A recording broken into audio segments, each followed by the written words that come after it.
This podcast is brought to you by MHA of Dutchess County and produced by CMJW Entertainment.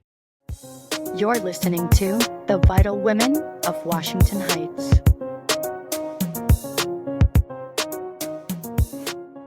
Hello, everyone. My name is Iris Douglas. I'm here with Conor Walsh from Walsh Wednesday. He is our producer. Ivette O'Sullivan is on a little mini vacay. So we have the forum today. We got this, right? Yeah, we're locking it down ourselves. Yo, Yvette's not here, but we got this. Missing you, Yvette, for sure. It's gypsies in the palace, as Jimmy Buffett would say. We're taking over. We're taking over. I love the gypsy. It's a great song. I'll show it to you later. Yeah. I would love to hear it. So we're here today.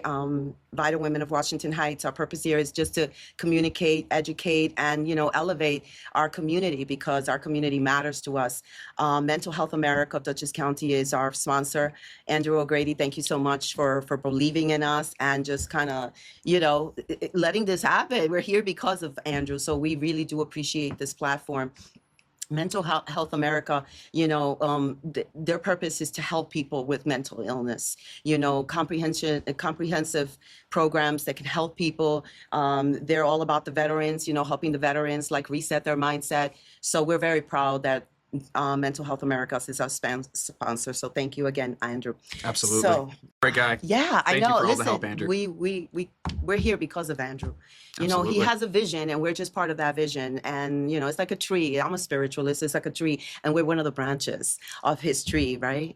I truly believe that. Yeah. So today's episode it's going to be fun because I was checking out Conor's my other content podcast, and I was excited to see what on episode number 25. It's just the authenticity of the episode, yo. It's just like you really saying, hey, this happened, but this is the way I handled it because I had to deal with what I was dealing with at the time, and you did the best you could, and you did good because at the end of the day, you got applause. Yes. So. Episode number 25. I know I'm a little dramatic because I love this episode. Episode number 25, the musical comedy Murders of 1940, exploring inspiration, resilience, and individuality. That's what I saw. Yeah. I saw you something inspired you to just go onward with whatever it is that was manifesting at the time that you were dealing with. You were resilient, but then you came up and you were authentic. You were your original self. So I'm also a ham. Well, it's okay. So am I. So listen, how did you stay there? How did you say, no, I'm going to do this. This is happening and I'm just going to roll with it. How did you just roll with it? Yeah, absolutely. I think there's a little bit of context I should give for a lot of your listeners, of course. So with episode 25 of Walsh Wednesday, it was a really fun episode because it was a Q&A episode that I did. And I took a lot of questions from people who just submitted stuff on Instagram. My dad read all the questions to me. And then from there, answered all of them. And that was the first half of the episode. And the second half of the episode was actually me reciting a speech that I gave at the ITS and Tri-M induction at FDR High School. So ITS is International Thespian Society and Tri-M is Modern Music Masters. And I was a part of both of these fraternities when I was in high school at FDR. And 9 years after graduation, they asked me back to speak to the new inductees. And I thought that was a big honor. Yeah. And so I was originally going to show the actual footage of that. However, the actual footage of me giving the speech came out really bad. Not for me giving the speech bad, but unfortunately there was a radiator clicking right next to where the phone was, and so that didn't help. So I re-recorded it, and when I asked them what it was that they wanted out of the speech, is there certain parameters or there certain things that you want me to focus on? They said it's talk about your time at FDR, talk about how your time at in high school led you on the path that you are now creatively. It was okay, sounds great. I love that. And so I really wove this speech. It was like a 12-minute long speech on how improvising is so important in life. Not just simply on a creative level, but you got to be able to do it firsthand in your everyday life. And I think about, and I started off the speech with a story of when I was in Fiddler on the Roof. It was the very first show I was ever in. and I was playing Fietka. He was the to-be husband of the third and youngest daughter, Chava. And what was funny about that was because we have the scene where we first meet. She's being kind of harassed by some of the, I guess, the Christians in town, since it's a Jewish-based show. And my character, who's Christian, comes over and kind of shoos them off, starts talking with her. We start talking about a book. I give her a book, and we're supposed to be interrupted by, I believe it was the tailor. The tailor never shows up on stage. And now, mind you, this is the very first show I'm ever in. It's a middle school production. I'm in 5th grade, and I don't know how to improvise. I'm terrified. I'm waiting for him to come out, and he doesn't come out. And then the person who's playing Chava, she was an 8th grader. I was a 5th grader. She didn't appreciate being opposite a 5th grader. Yeah. So she's kind of checked out. So we're up on stage. She doesn't care. I'm sweating bullets. Oh, my God. And I'm just terrified. And as I said, I gave her a book in the scene. Somebody yells out from the crowd, "Talk about the book." And oh, my God. At the time, I couldn't talk about the book. I didn't know what to do. I didn't know. I couldn't improvise. I was so scared. Turns out the tailor was actually in the bathroom eating a sandwich. That's not a euphemism. He was in the bathroom eating a Subway footlong. That's what he was doing. And they found him. They threw him on stage. He still had a little bit of mayo on the corner of his mouth. This is crazy. And, we finished the scene and we go from there. I'm pretty sure that was opening night, too, of the show. Opening night, the very first show I was ever in. You would think this would, terrify me, and this would be the story to be like, and I never acted again. But, no, I always had the acting bug, and it was just a learning opportunity. At the time, I wish I knew how to improvise. I was scared. I wasn't in control. And how old were you? Again, 5th grade, so that would have been grade, so 11, 12? 10, 11, yeah. And you just kind of figured it out, you just figured it out. You stayed calm, cool, and collected. I didn't figure it out. That's the problem. I didn't. I was just like a board on stage, and I didn't know what to do. As soon as the tailor comes out, I continued the scene, but there was like a good 2 minutes of just dead air. It was bad. So how did that feel when you were just standing there waiting for Taylor to come out? Oh, it was it terrible. Stressful? Was it anxious? Was it like, what am I doing here? Like, this is the most embarrassing moment. It wasn't the most embarrassing moment, but it certainly was a hard moment to sit through, because it was one of those things where I felt a lack of control. And I didn't have a lot of control over my situation. And because I didn't have a lot of control over that situation, I knew that I wanted to learn how to be able to do that better. Up at that point, that was around the time I started emceeing a lot of things. Eventually, there at my school, I would MC the talent shows and announce for basketball games or things like that. So using my more improvisational edge would come a little bit later, but I think this moment was really important to really distinguish the fact that this was something that I needed to work on. And then to the original point you made with musical comedy Murders of 1940, that's how I wrapped up the speech, essentially. How at the very beginning of the speech, I talked about this time where I couldn't improvise and I struggled and I had an issue. And then at the very end, and again, tying it to FDR, because this was the last play, not last show overall, last play that I did at FDR. Musical Comedy Murders, for reference, it's a play. It's a murder mystery. No actual music in it. It's not a musical. But essentially, it's, we're a bunch of people in the 1940s who work on shows together. I played a playwright. Other people were like producers, directors, actors. But we all get stuck in this house, and people start dying. And why is this happening? And who and what? And it's a lot of fun. It's comedy too. It's really hilarious. And so I play this character, Roger Hopewell, and very flamboyant, very fun, and it was definitely off type for me at the time, because I played. I say this as if I played so many roles up to that point, but like between middle school and high school, I played a lot more like straight-laced or older roles, or very like official kind of roles. But this was one of the first times that a director really let me show off my comedic chops, which was a lot of fun. Pretty much let you flow. Yeah, so it was a really, really fun time. I remember when reading the script, and I know I'm taking such a long time to get to the point of your story. Point. No, I don't care, but that's the point. I wanted to talk Giving the context of it all. Yes. I remember when I auditioned for it, And I watched a couple of other renditions of people doing it, and everybody played it so dry. And I'm like, no, this is a fun character.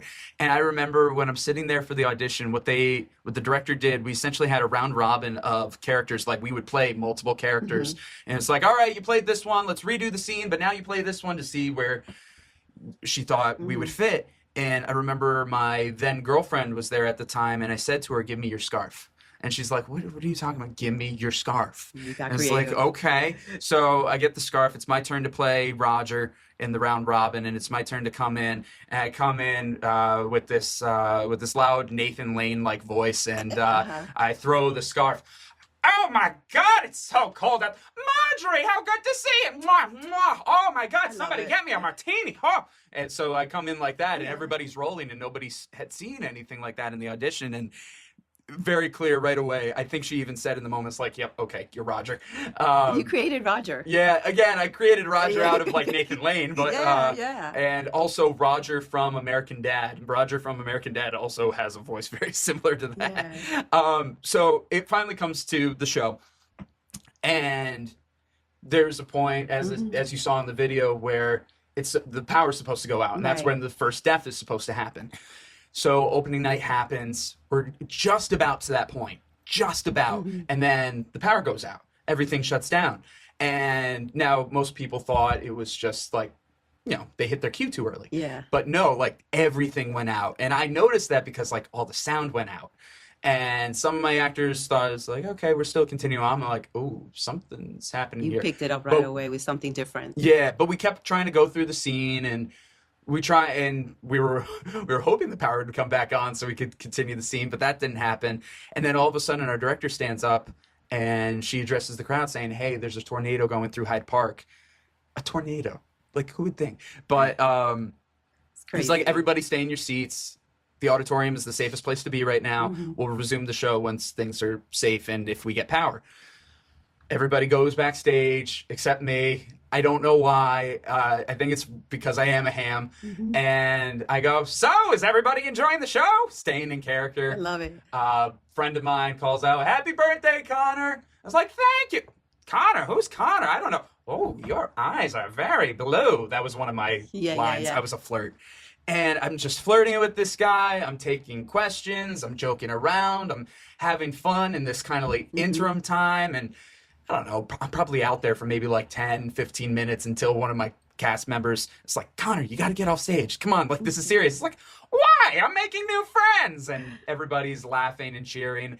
I get dragged off. I feel like it was a good moment to be dragged off by my ear. I think I was just dragged by my coat, though. Yeah. And everybody cheers. And I was kind of felt like the MVP of the night. Yeah. But essentially, the point that I was trying to make to the kids was, sometimes the power is going to go out. Sometimes you're going to be left in the dark. Sometimes somebody's going to be eating a sandwich in the bathroom. Sometimes you don't know when you're going to be left on your feet and left out of control. So what you got to do, you got to learn to be able to roll with the punches, take it in stride, be able to learn and improvise. And, at the end of the day, when worst comes to worst, you can always talk about the book. Just that book that they yelled out about. So that was the point I was trying to make in the whole thing. So just how key improvising is. You got to be able to, you kind of got to be like the water. Got to be fluid. Absolutely. Yeah. You got to go with the flow all the time. So I was impressed and I was inspired by you because you're young, I mean, I emphasize that because I'm older than you and I can see our new generation. You only graduated 2 years before me, right? Oh, look at you. I'm just impressed by your energy and how you handle the situation. And you weren't like, you didn't listen to everyone. You did what Connor wanted to do in his authenticity, in whatever flow is going. You just went onward, and you didn't listen to the chaos. Yeah. How did you get to be this way?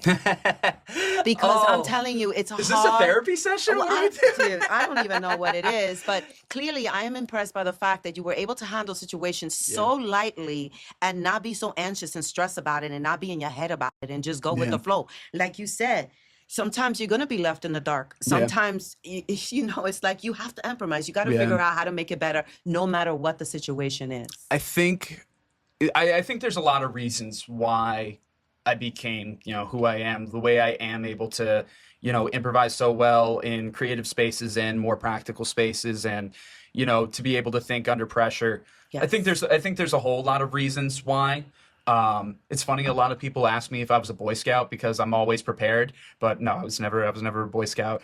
A couple things, my mom was always prepared with so much stuff. When I was little, I had a little Spider-Man backpack that they took around everywhere so I could color. I had toys, Smart. if first aid, things like that. So that taught me to be very prepared. And so she was definitely a big influence in regards to that. Then I would also say, so I worked at Gold's Gym as a camp counselor for many years.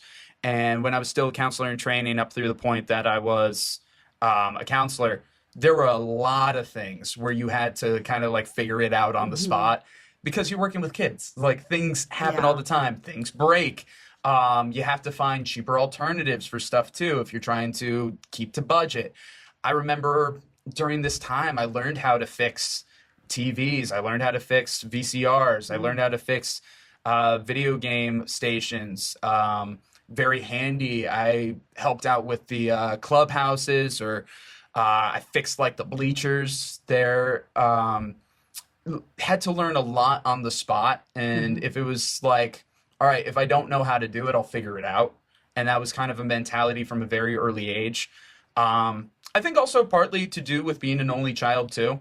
My parents were great in the fact that, they gave me a lot of opportunities, but at the same time, it's like, if it's just me, I got to figure out how to do just me you didn't have sometimes. a partner in crime or a buddy to say, hey, what's up? What we do? Yeah. So I think that definitely plays into it. I'm also a very type A personality, so I definitely like taking the lead role when that happens. I have no problem stepping back and listening to somebody when need be, but at the same time, I feel comfortable in that role because I feel competent in what I do.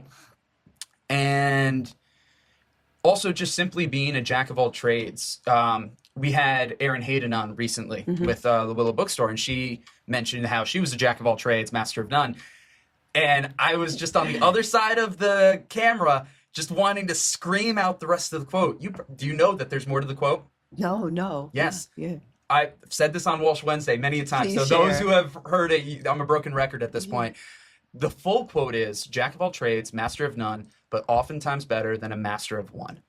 And I feel like that second half is so important. Absolutely. And because that second half is so important, where it's like the more that you have on your utility belt, the more you're Batman. The more Batman's got everything on it. The more you have, the more accessible you are, the more competent you are, and the more things you know how to do. You're taking from variety of things and experiences in your life. My mom says to me all the time, it's like, I'm always amazed how you're able to pick something out of the air just because, oh, I did this many years ago, or I tried this once and I know this will help solve this. So no, that's interesting you say that, because I wanted to ask you, how intuitive are you? I would say I'm relatively intuitive, and it's something that I'm continue to try to like grow.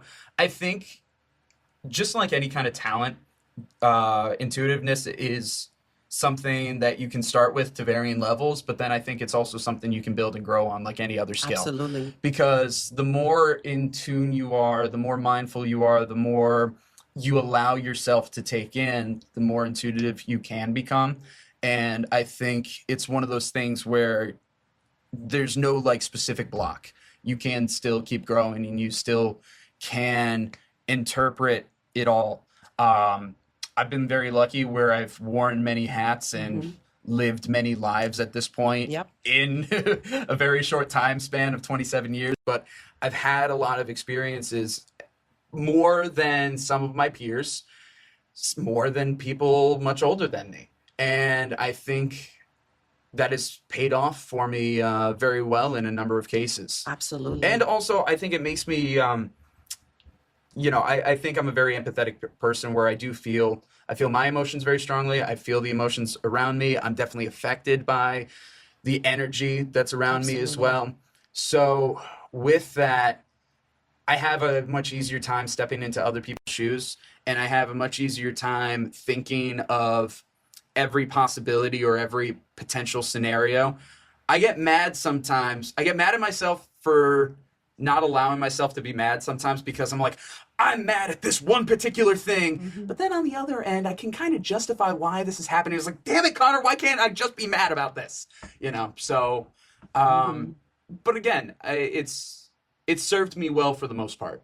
Yeah. You're learning to balance the negative and the positive and the neutral. You know, it's that negative, positive, neutral. The mind goes into negative mode first, and then you want to see the positive, like you said, and then you kind of say, okay, but this is everything happens for a reason. Yeah. You know, and I feel like you're very intuitive. Like, you have been amazing with Ivette and I. Seriously, no, like, much appreciated. You connect with us on an empathetic level. You get us, like, you get our vibes. You understand what we need. You're creative with us. You give us suggestions where I'm always texting you and you're like giving me answers. Like, working with you has been an enhancement. I'm happy to hear that. No, that's the way I would truly, like it to and go. I want to share with that with our viewers, because it's important, especially if you're a business owner. Listen, I was a business owner and I had my own business, and it did not work. It did not go well. But now here I am rebranding myself and working with Conor and working with Mental Health America of Dutchess County. It's like you constantly have to keep evolving. You cannot be stuck in your head about what happened to you when you were 11 years old on the stage. Yeah.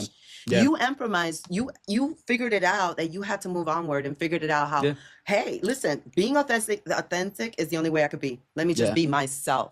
And that's why, you know, I love working with you. And I listen, I can't help it but saying, you know, you have definitely made a difference in my life, because I feel more confident. Before, Ivette and I, we were like, you know, doing the podcast and then figuring out how to download it, how to upload it, how to edit, no.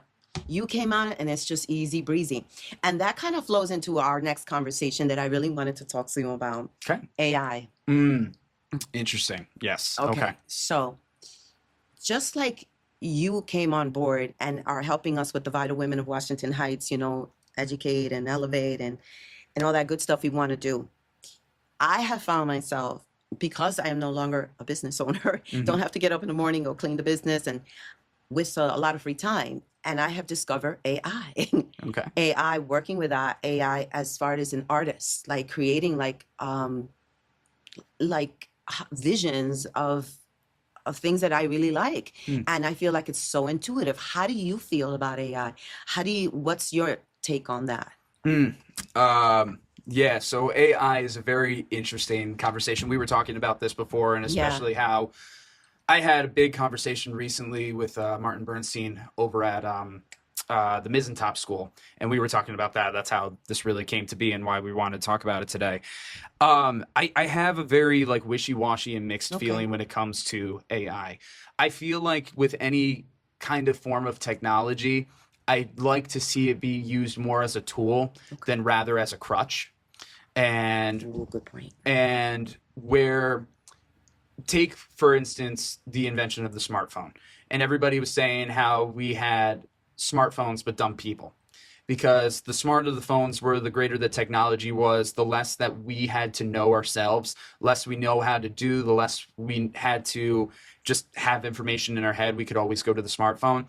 And there are definitely huge uses when it comes to smartphones. I use my phone every day. I use the computer. We use the camera. I use technology constantly, but I'm using it as a tool. Not to mention, trust me, there are times I doom scroll and it's bad, and I am absolutely a victim of that. So I think anytime it's used for a tool, as long as it's used as a tool rather than a way to, it's kind of like the one step forward, two steps back mentality. As long as it doesn't have us as a culture, as individuals, as communities, as long as we don't step back while we're using it, I think it's still okay. Take for instance, I brought up in the episode, I worked with this one company called Dissolve. It helps people with speech-related problems and with dyslexia. And they use these AI programs to not only diagnose, but to figure out the best way of helping each student learn and overcome what kind of learning disability that they have, so that they can learn authentically. I think that's amazing. And that's such a great use of AI. I know AI is being used more in the medical field. I don't know the specifics. I'm not an expert. I'm not in the medical field, but I know that it is helping to diagnose certain things a lot better. I know it's helping to find solutions a lot better. I'm happy to hear that. But then when it also comes to AI, the one big thing about AI, it's not that it's creating it out of nowhere. It's creating stuff based on stuff that's already been created. And that's when you have an issue when it comes to the arts and you have rights issues. It's taking from something. It's taking from something and in order to create something. Exactly. And with that, a lot of rights issues come into play. Marvel, for instance, got under a lot of heat recently for having an AI-generated title sequence. And you could tell it looked off and people didn't respond well to it. But at the same time, we're also getting to a point where a lot of people are not recognizing that something is AI. Where that could be dangerous. And it is dangerous. For instance, my dad says to me, he was like, hey, have you heard this new Teddy Swims song? He just did this fantastic song. It sounds amazing. It was like, I would love to try this, check this out. I love Teddy Swims. And he pulls up the video for me, and it's all AI. It's not Teddy Swims. It's somebody who made it sound like Teddy Swims in his style. Problem is, it was a damn good song. But I felt so uneasy about it. It wasn't authentic. It wasn't authentic. And they say, like, with something that looks real but not, and kind of like with dolls or something, the uncanny valley, when you just feel creeped out about it. There is this whole biological feeling when we see something that looks human but not quite. We get scared and turned off by it. I don't know if there's a term for it when it comes to auditory as well, but I get that come up a lot more recently. Not just like on the physical being able to see aspect, but also on the hearing aspect where it's like, oof, I'm getting that uncanny valley feeling. So I think it's best when it's, again, sound like a broken record. No, tools. As a tool, but when it infringes on the authenticity and the livelihood of artists, that's where I get concerned. Yeah. I agree because you don't want to take from someone else, that they created and what they do. And not to say that it's not, it can't be used as a tool to create certain things. There's certain people that may not be able to afford hiring an artist if they need something. They may not be able to fully flesh out an idea if they just need something quick. I understand. Like, I've used an AI tool in Canva to help spread out an image or something if I'm trying to just like clean it up or something. So like, I'll admit I've used it to a degree to help like polish stuff. But I know that I'm left with the question, just as I said before, like I see both sides of things. I've heard the argument of, I wouldn't be able to do this without AI. It's like, okay, but then that begs the question, should you? Because when you think about it, not everybody is going to be the greatest at doing something. Is like, if you can't do this without AI, okay, then I'm just going to go to somebody who can do it. I not to sound harsh or anything, but people say God-given talent. A lot of time, it's a lot of hours that go into working on something. Oh, absolutely. Really creating your craft. And when you use certain things to circumvent that, it's dangerous because it almost takes away from the people who have spent their lives really working on this. And they can still be better than the AI, but if the AI is easier to do, then people will go to that. I even think of like MIDI instruments. Are you familiar with MIDI instruments? No. So I forget the exact acronym. Let me just pull it up real quick to give the exact acronym. But MIDI is highly used in the music field. And acronym. Yeah, MIDI acronym. You're getting way more than you expected out of this. No, but I want to listen. I need you educate me because I know a little bit. And I've been working with it, but it's not. I want to know more. And I don't want to discourage you either because AI is here. Yeah. AI is absolutely here, and anybody who tries to stonewall it and absolutely shut it out is definitely, unfortunately, part of the problem too. Right. Because the more that you stonewall something and shut it out, and the less you try to do to understand it, the worse it's going to get. It's just like the appeasement theory, where, you know, the more you appease, the worse something's going to get. So you really got to truly understand how to use it, and then you can have the right rules, regulations, the way the best monitor, work with it, and when are the right situations and when are the wrong situations. But I always felt this way about like MIDI. MIDI is musical instrument digital interface. I wanted to make sure I got that right. And essentially, you can program the music, and then with a sound database can make it sound like a certain instrument. So let's say I'm playing the piano and I'm connected to my laptop, and it's sending the information into my laptop, and it's how do I best explain it? It's being coded into notes. Okay. And what you can do with those notes, if you put over a certain sound sample, I can make it sound like a trumpet. I can make it sound like a synthesizer. I can make it sound like a string section. I can make it sound like whatever. And it's funny because I do use MIDI a decent amount, but that's also because of my own limitations. And would I much rather have real instrumentalists? Absolutely. But I got to think about my budget. I got to think about what I can do, my recording capabilities. There's a lot to think of in regards to that. And then, you know, this is when I'm in the car by myself, I have these internal thoughts and these debates. And I think to myself, it's like, well, how is this any different than AI taking over a job that could be given to a person? And it's like, I get that. I understand that.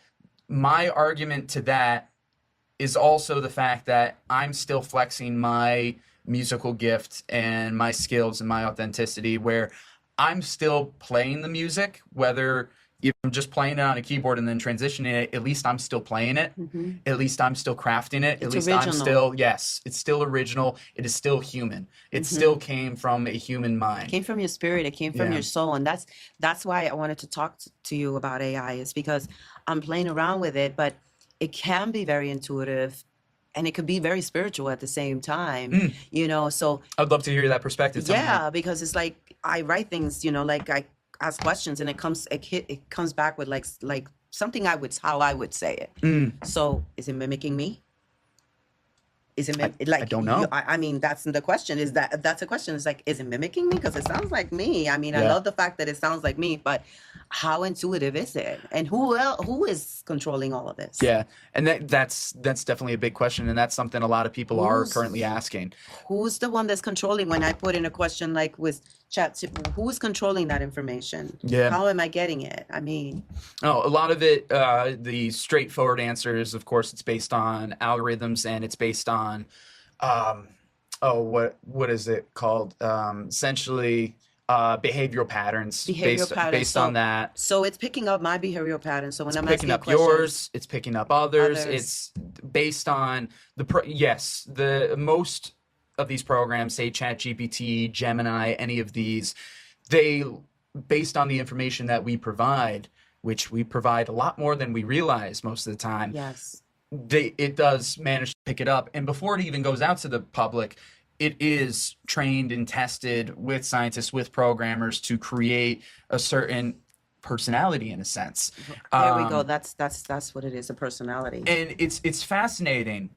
It's really fascinating because, you know, I came across a video, was it yesterday or just recently, where they had 4 AIs and a real person. And the video was if the AI could figure out who the real person was in the room, and based on answers they were all giving.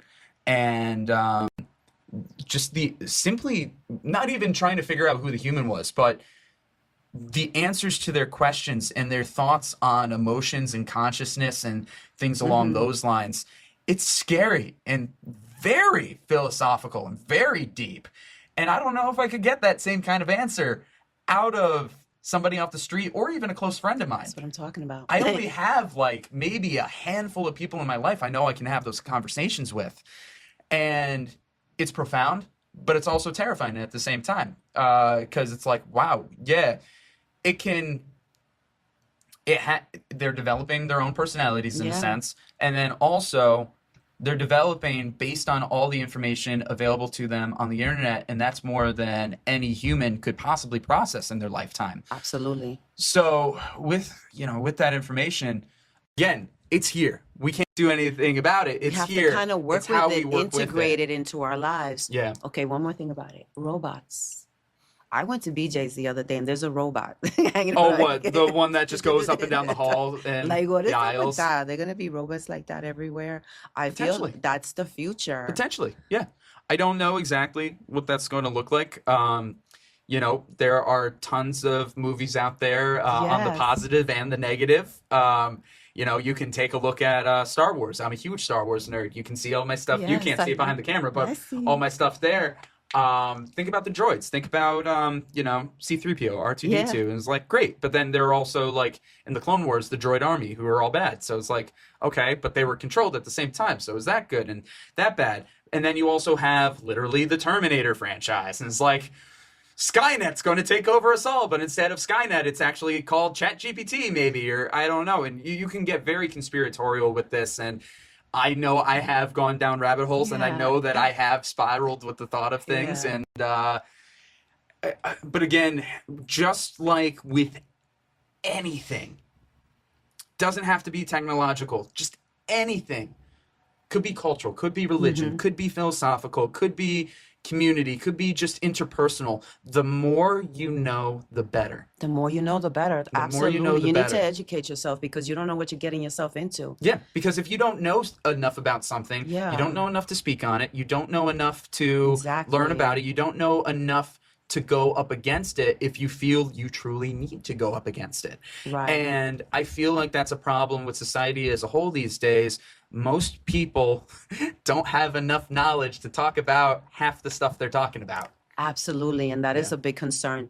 And one of the other reasons I brought up AI is because I have two grandsons, and I asked them to write. Yes, Okay, so yes. I wanted to mention that because that's super important. So I said to them, no, you need to write an essay, yada yada yada, to be a good boys, whatever. So they chat GPT and they wrote something from AI, and I was like, this is not fair. Yeah. I don't like that. Yeah. I felt like that was not cool because it wasn't coming from them. They didn't think about what they were writing. They just boom. I know. Yeah, me, ma. No. That's rough. That's very this rough. is why it's important that I educate myself because those are my grandkids. I want to make sure that they're responsible with these tools. Yeah. A tool, like you said, it's a tool. It's not something, it's a tool that we use in order to, like the encyclopedias when I was a kid. Yes. That was a tool that I needed to figure out things. Well, Same. Did all that too. So that's what AI, It's weird being the age that I am because growing up I did use encyclopedias. I did Yeah. use the Dewey Decimal System. I did use all of this. Like I feel like a lot of millennials and late Gen Zers, such as myself, we were the last to really get this more manual way of going about things. Absolutely. There's probably a better term for it, but that's what I'll use right now. We saw so much of the inception and creation and integration of a lot of this stuff. We saw it happen throughout our lifetime. So did you as well, but we saw it in a very short period of time, where when you look at it, it's like,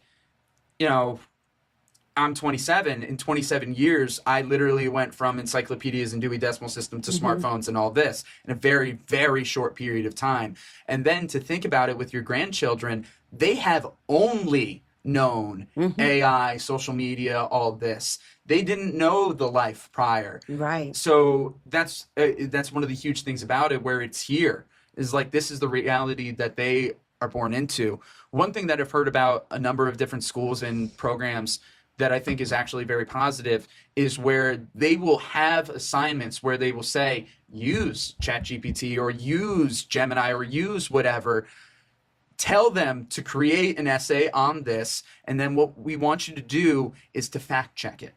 We want you to go back and fact check the essay that created to see where it was good, where it was bad, what was wrong, where the grammar mistakes, are there grammar mistakes, like to see the fallibility of it. Obviously, as years go on, it's just going to get better and better. But I think that's a great way of really understanding it right now, and understanding is like, this isn't perfect right now. I shouldn't be using this all the time, but this is what it can do. This is how it can help me. I know a lot of people who use it as sounding boards, or if they can't find a certain thing that they want specifically out of a Google search, they'll go to something like ChatGPT to look it up, see what kind of response it gets, look at the resources that came with it. Are the resources real?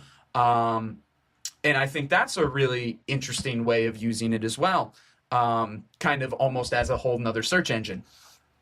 And my response to that, great, but still check your work. You have to. Yeah. You have to check your work, because to see if it reflects you, if it's you.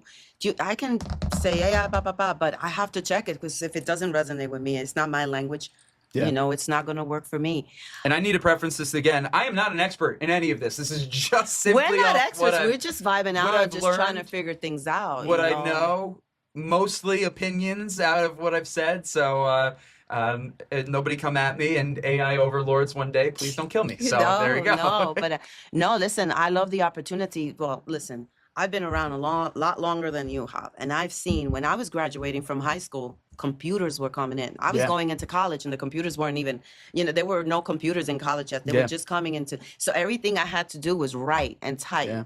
And I had to use my cabeza to figure things out. I had no AI. Yeah. I had no intuitive tools. It's only, hey, maybe you want to say this, or maybe perhaps you say that, So I want to be able to, I want to be able to use it constructively, like you said, and responsibly. I don't want to cheat. Yeah. I don't want to take anybody else's ideas. I just want to use it constructively. And hopefully that's how people are going to be using it constructively. So that's, that was the conversation. And the reason that I brought up episode number 25 was because I felt the authenticity and how you solved, and how you figured out how to work with whatever solution you needed to come up with. And now versus AI. Yes. There are a couple of quotes that I want to share with you, and I know I'm going to butcher them, so that's why I'm looking them both up right now. Listen. I could be completely misquoting this and misinterpreting this. I believe it was John Adams who said, "I will study politics so that my son can study commerce, so that his son can study art." Wow. And I think that's such, and again, I'm probably paraphrasing and butchering the quote. And I think of that a lot. I think of that a lot because when you have a lot more of your needs taken care of, people will gravitate towards art, towards the creativity. When we are not hounded by the struggles of life, hounded by money, hounded by poor health, hounded by poor environmental situations, people are genuinely creative.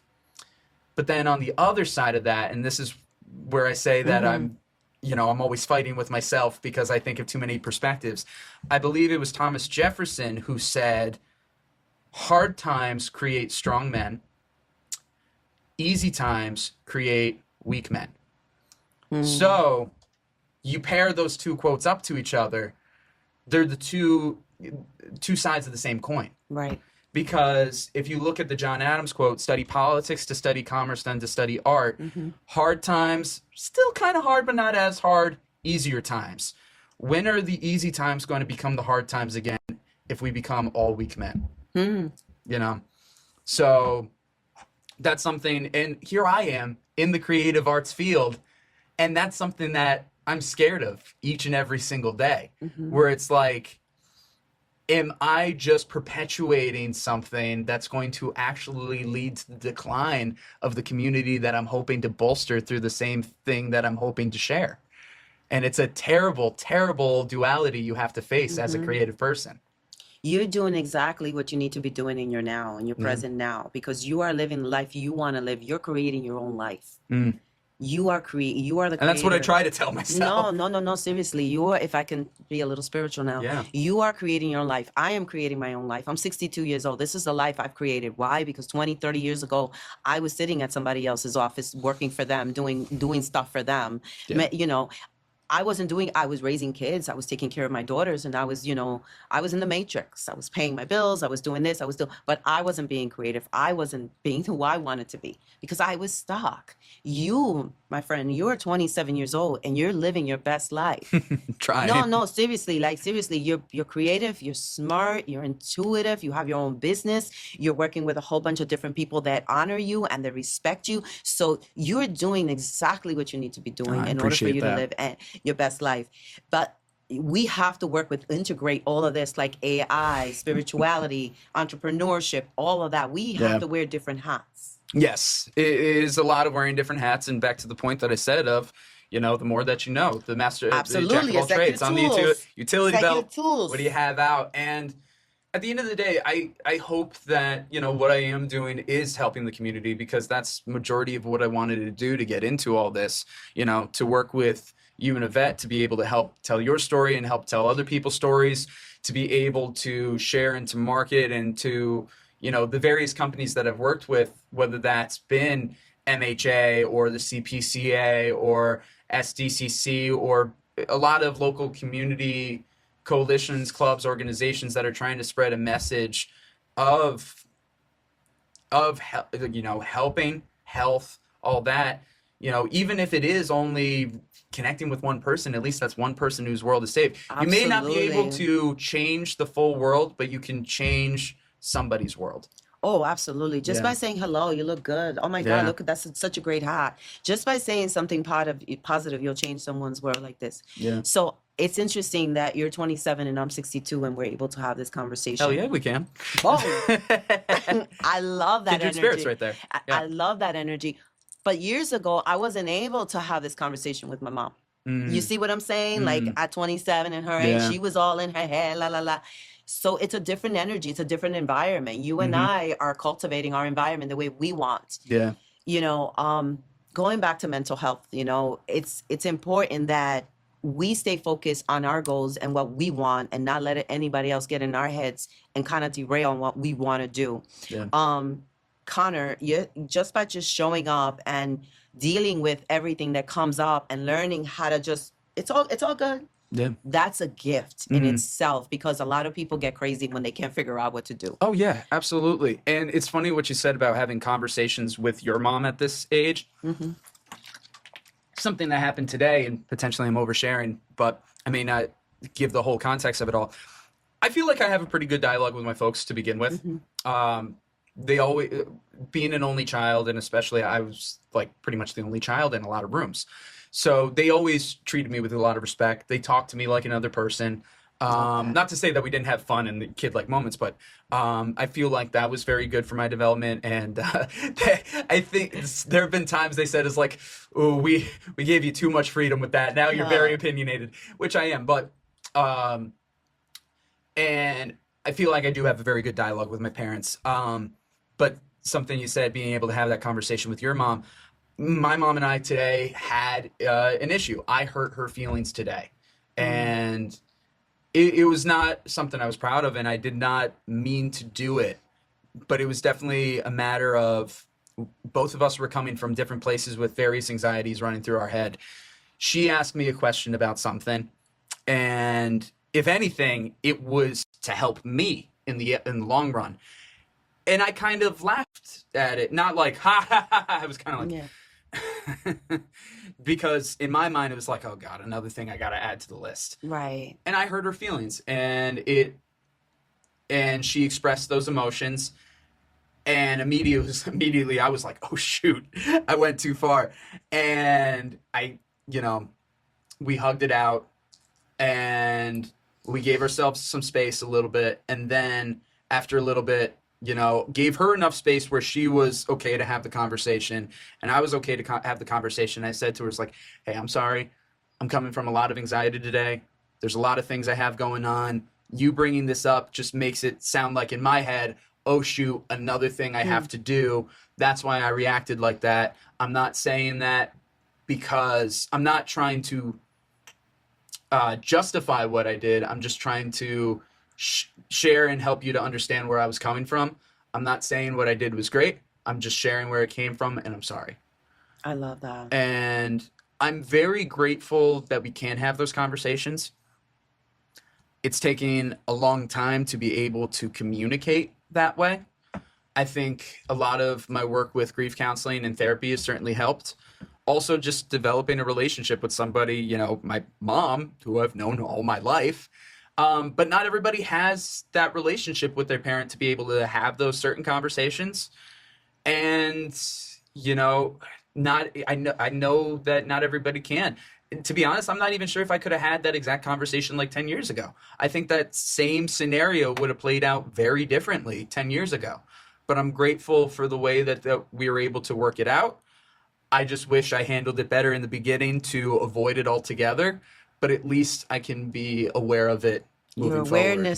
Awareness of what happened is really what matters. Yeah. Because you know you're not going to go there again. You're going to be more mindful and say, no, wait, step back. Let me think about what I'm going to say next time. Yeah. And it's more than just simply the things that we say, but it is how we say it, and it's our body language and all that. Absolutely, because it's the energy, it's the body language. You know, words create situations. Yeah, because I agreed with her, but my body language didn't agree with her, and I did. You're being a little sarcastic. And I did scoff, and you know that alone will do it. Triggered. Yeah, and I don't blame her. I feel bad over the situation, and again, fortunately, we were able to work it out fairly easily, and we were able to both understand each other's positions and talk it out from where we were both coming from this morning. But yeah, all I have to say is that she's one lucky lady, because you know, you understood and you stepped back and you took the opportunity to consider her feelings, you know, because they matter. And I think that's something that a lot of people are having issues with these days. Absolutely. When you have the generational divides,